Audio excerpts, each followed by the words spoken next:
कमल शौज़ेब x MNA PTI उनकी मुबैना video बनाकर उनकी बेटी को जो कि 18 साल की हैं उसको भेजी गई। इसी तरह आज़म सवाती साहब की वीडियो उनकी मिसेस के साथ बनाकर उनकी बेटी को भेजी गई और बाद में एफआईए ने तरदीद की कि जी ये वीडियो फ़ेक है। लेकिन आज़म सवाती और उनकी मिसेस और उनकी बेटी ने जब वो वीडियो देखी होगी कि तो क्या उन्हें नहीं पता चला होगा कि वो वीडियो फ़ेक है या नहीं है। लेकिन कमल शौज़ेब साहब जो हैं उन्होंने तो बाकायदा प्रेस कॉन्फ्रेंस करके कहा कि ये वीडियो फ़ेक तरीके से बनाई गई है और डीप फेक से बनाई गई है। लेकिन कौन है ये बेलगाम शख्स जो पाकिस्तानियों की इज़्ज़तें जो है वो उछाल रहा है, इसे कोई पकड़ने वाला नहीं है। हमारी अदलिया, हमारे कानून नाफिज करने वाले अदारे आखिर क्यों खामोश हैं। बिस्मिल्लाहिर्रहमानिर्रहीम, अस्सलाम वालेकुम। आप फेसबुक और यूट्यूब चैनल देख रहे हो, मेरा नाम है अब्दुल रहमान। नाज़रीन, आज 1 दिसंबर है। इस्लामाबाद से कुछ ताज़ा तरीन अपडेट्स आपके सामने रखेंगे। पीटीआई क्या पंजाब और केपी की असम्बलियाँ तोड़ देगी? वफाकी हुकूमत जो है उनके अब राना सनाउल्लाह साहब ने प्रेस कॉन्फ्रेंस की और उनकी आवाज़ और उनका लहजा जो है वो बहुत सारी चीज़ें बता रहा था। बहुत धीमी आवाज़ में वो बात कर रहे थे और ये बता रहे थे कि जी अगर इमरान खान साहब जो हैं वो असम्बलियाँ तोड़ देंगे तो एक बहरान पैदा हो जाएगा और मुल्क तो पहले ही जो है अदम इस्तेकाम का शिकार है, मुल्क में तो पहले ही जो है स्टेबलाइजेशन नहीं है, इकॉनमी के हालात ठीक नहीं है। तो अब वो जो है इस तरह की मिसालें दे रहे हैं और बड़े धीमे लहजे में जो है बातें कर रहे हैं उनकी प्रेस कॉन्फ्रेंस में। और उन्होंने क्या कहा और इस टाइम ताज़ा तरीन सूरत हाल क्या है। जरदारी साहब जो हैं वो लाहौर पहुँचे हुए हैं और बाकायदा उन्होंने तो ये खबर भी चलवाई है कि जी वो पीटीआई के जो नाराज़ अरकान हैं उनसे मिलेंगे और उनको जो है दावत देंगे 14 जमातों में शामिल होने की। और फवाद चौधरी साहब कहते हैं कि जरदारी साहब एक दफ़ा दोबारा सिंध का जो हराम का पैसा इकट्ठा किया हुआ है उसको लेकर लाहौर आ गए हैं और दोबारा से वो एमपीएस को ख़रीदने की कोशिश करेंगे। क्या जो अब नाराज़ एमपीएस भी हैं वो इन 14 पार्टियों में शामिल होंगे? और अगर ये लोग शामिल हो जाते हैं तो फिर भी क्या नंबर पूरे कर पाएंगे?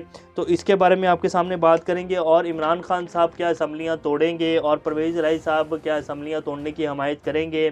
कुछ बयान जो होते हैं वो सियासी भी होते हैं, तो परवेज़ इलाही साहब किस तरफ जाएंगे ये भी आज आपके सामने रखेंगे। इलेक्शन कमीशन ने आम इंतखाबात की तैयारियां शुरू कर दी हैं। इलेक्शन कमीशन ने जो उनके तर्जुमान थे उनको भी ओहदे से फारिग कर दिया। ये काफ़ी सारी तब्दीलियां जो हैं होती हुई नज़र आ रही हैं, काफ़ी सारी टून्स जो हैं वो तब्दील होती हुई नज़र आ रही हैं। इन सब के पीछे कौन है ये भी बात करेंगे। मौलाना फजलुर रहमान साहब के ख़िलाफ़ जो है मुकदमा दर्ज करवाने के लिए यास्मीन राशिद साहब जो हैं वो निकल पड़ी हैं। क्या ये मुकदमा दर्ज हो पाएगा ये भी आपके सामने रखेंगे। इससे पहले अगर आप लोगों ने चैनल को सब्सक्राइब नहीं किया तो रेड बटन को प्रेस कर लें और बेल आइकॉन को प्रेस कर लें ताकि लेटेस्ट अपडेट्स आप लोगों को मिलते रहें और ये जो हमारा ताल्लुक़ है ऐसे ही जुड़ा रहे। सबसे पहले ये कमल शौज़ेब साहब की वीडियो आपकी स्क्रीन के ऊपर चल रही है। इन्होंने बड़ी धुआंधार प्रेस कॉन्फ्रेंस की और बेचारी बस रोई नहीं, उस प्रेस कॉन्फ्रेंस में बैठकर उनकी जो है एक फ़ेक वीडियो बनाकर डीप फेक के ज़रिए और उनकी बेटी को जो है रात को 18 साल की उनकी बच्ची है उसको भेजी गई। और पता नहीं क्या किया जा रहा है जी इस मुल्क में, और इस मुल्क की इज़्ज़त को पता नहीं कितना उछाला जाएगा। कौन है ये शख्स जो ये सब कुछ करवा रहा है और कितना ताकतवर है ये शख्स कि जो एमएनएज़, एमपीएज़ और आज़म सवाती जैसा सेनेटर उस बंदे की वीडियोस बनाकर जो है उनके फैमिलीज़ को भेजी जाती हैं और इसको कोई पकड़ने वाला नहीं है। आखिर कब तक ये ऐसा चलेगा? कब तक लोगों की इज़्ज़तें जो है वो उछाली जाएंगी? इसको सुनने के बाद आप खुद अंदाज़ा लगा लें कि जब इस मुल्क में एमएनएज़, एमपीएज़, वफाकी वज़ीर, सेनेटर ही महफूज नहीं है तो उसके बाद एक आम जो आप और हम जैसा पाकिस्तानी है उसकी क्या वैल्यू होगी उस शख्स के सामने जो ये सब कुछ कर रहा है या जो इसमें मुलव्विस हैं लोग। बहरहाल खैर एक दिन लाजमी आएगा और वो दिन अब आने वाले हैं। ये दिन ज़्यादा दूर नहीं है, ये थोड़ा सा ही टाइम और है। बहुत सारी चीज़ें जो हैं वो चेंज हो रही हैं और आने वाले दिनों में बहुत सारी चीज़ें जो हैं मज़ीद चेंज होंगी।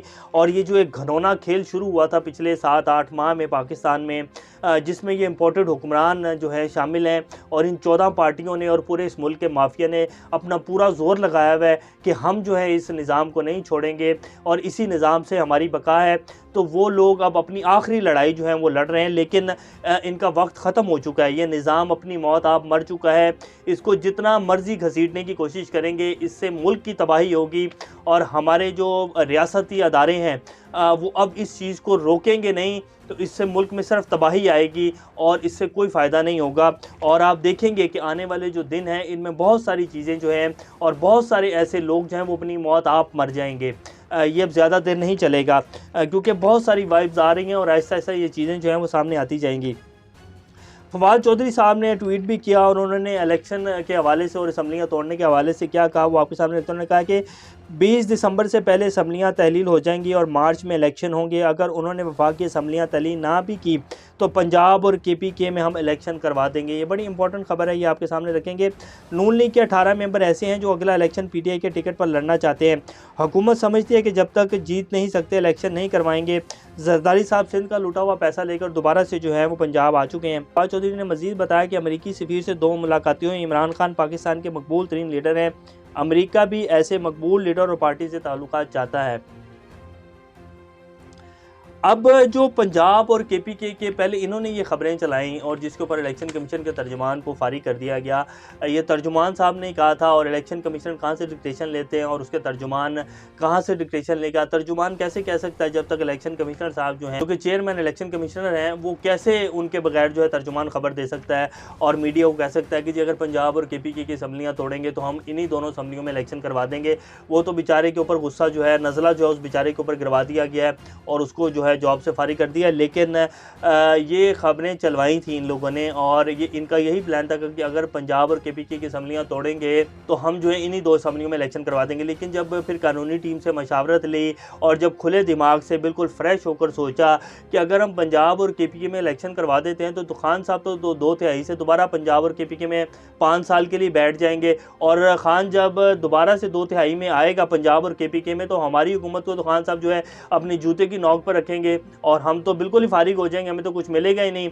और उसके बाद जब वफाक के इलेक्शन होंगे तो खान दोबारा वफाक में जीत जाएगा तो हमें क्या मिलेगा। तो अब उसलिए इससे भाग रहे हैं कि जी हम पंजाब और KPK में जो है इलेक्शन नहीं करवाएंगे और असम्बलियाँ जो हैं इसी तरह ही चलेंगी, हम अदम एतमाद पेश करेंगे और ज़्यादा हुआ तो गवर्नर राज लगा देंगे। तो अब इसलिए ये जो खबरें हैं चलवाई जा रही हैं। तो क्या अब ये गवर्नर राज लग सकता है? इसके बिल्कुल भी चांसेस नहीं है, ये नहीं हो सकता, ऐसा नहीं होगा। ज़्यादा से ज़्यादा आदम एतमाद पेश करेंगे तो उसके लिए 186 वोट दरकार हैं जो इनके पास बिल्कुल भी नहीं है।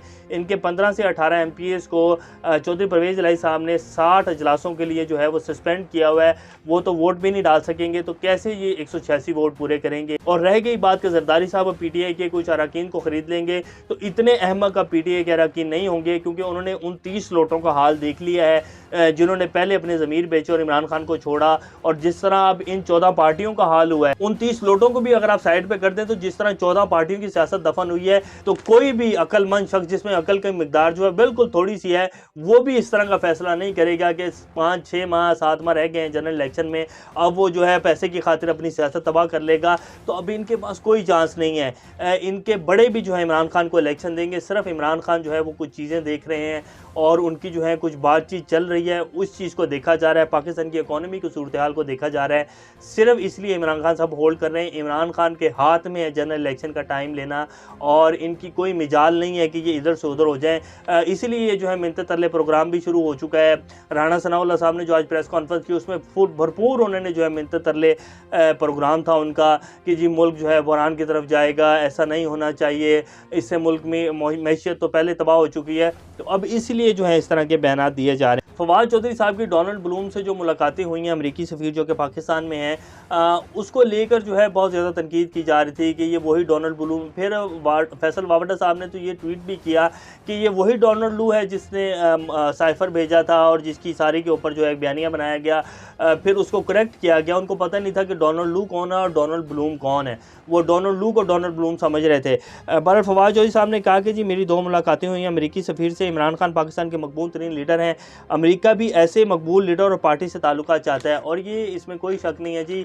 पूरी दुनिया को पता है कि पाकिस्तान में इस टाइम क्या चल रहा है, पाकिस्तान में मकबूल तरीन लीडर कौन है। और ख़ास तौर पर अमेरिका को नहीं पता होगा कि पाकिस्तान का मकबूल तरीन लीडर कौन है, पाकिस्तान की आवाम किसके साथ खड़ी है, पिछले 7 माह में पाकिस्तान में क्या हुआ है।